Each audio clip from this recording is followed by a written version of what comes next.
Hello Spartans, what is happiness? This video I think you guys are gonna like if you have been feeling struggling, maybe sad, maybe lonely, maybe a little depressed lately. Yesterday, this was sparked in me because I woke up and I felt deeply sad, just deeply unhappy. And it's rare that I kind of wake up like that, but I just felt really sad. So I really tried to internalize and reflect like I teach you guys, right? And I took out my journaling, my journaling app, and I was starting to write like, why am I so unhappy?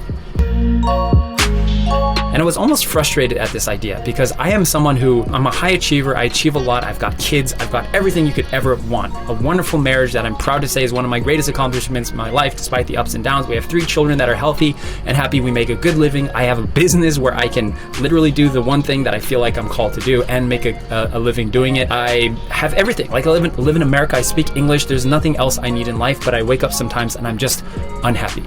And I was really frustrated at this. And I started praying deeply to God, and almost in frustration, I know I shouldn't do that, but I was like, God, why is it so hard to experience happiness? Why is it so, for humanity, all the guys that we're working with, why is it so hard to experience happiness? Like genuine, constant fulfillment and happiness. And I've never asked myself this question. It's like, why is it so hard to experience happiness? And what is happiness? And I've never ever sat down and thought about that question, which is interesting, right?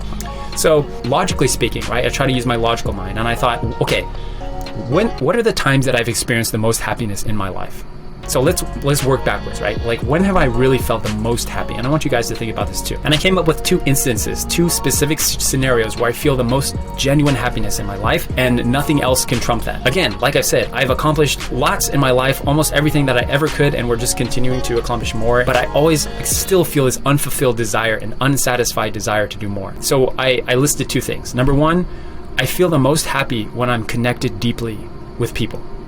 I feel connected deeply with my wife, that we're on good terms. And sometimes we're not, right? Sometimes we're arguing. Sometimes she's not having a great day. She's on her period, whatever. And then I'm like, well, as long as I'm feeling deeply connected with someone, either through my kids or through my father, my brother, or a good friend of mine, as long as I'm constantly in a state of connection and relating with people, and I feel that give and take and that feeling of reciprocal love and connection, genuine acceptance of grace with each other, I don't feel sad. I don't feel anything. I don't feel a desire to escape, guys, right? And this is why the relating part is so critical when you're on a porn recovery journey, is are you connecting every day with somebody? Because if you are, you will not want to escape to porn, to masturbation, to social media, to video games, to whatever. You will not want to.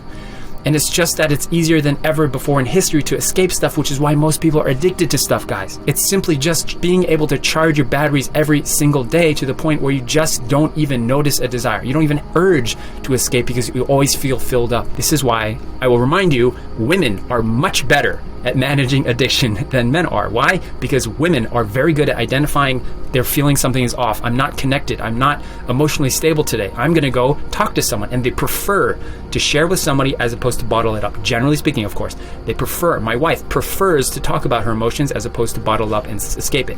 Men, on the other hand, prefer, generally speaking, to squash down our emotions. And we are very good at it, which is why most men, compared to women at least, statistically are addicted to porn, drugs, alcohol, violence, anger, incarceration, all this stuff, and women don't struggle so much. Why? Because women are better at earlier on understanding their emotions, okay? So that's the first thing, is like, when I feel connected with people, I feel happy. I don't desire external things. I do not desire fancy cars. I do not desire a new house. I do not desire clothes. I do not desire to escape, to travel, to whatever. I only want to be in the company of people that I experience love with. In other words, God's love. And that's when I feel happy, okay? Number 2, I feel the happiest when I have a sincere pursuit of big, epic things. And this is maybe just a character trait that I have, but I feel like all men are born with a desire, a deep desire to conquest and conquer the world and do things that are of epic proportions, all right? So when I feel like I am sincerely pursuing something, not for vanity, not for status, not for money, not for recognition or validation, but just for the sincere pursuit of doing it because I enjoy it.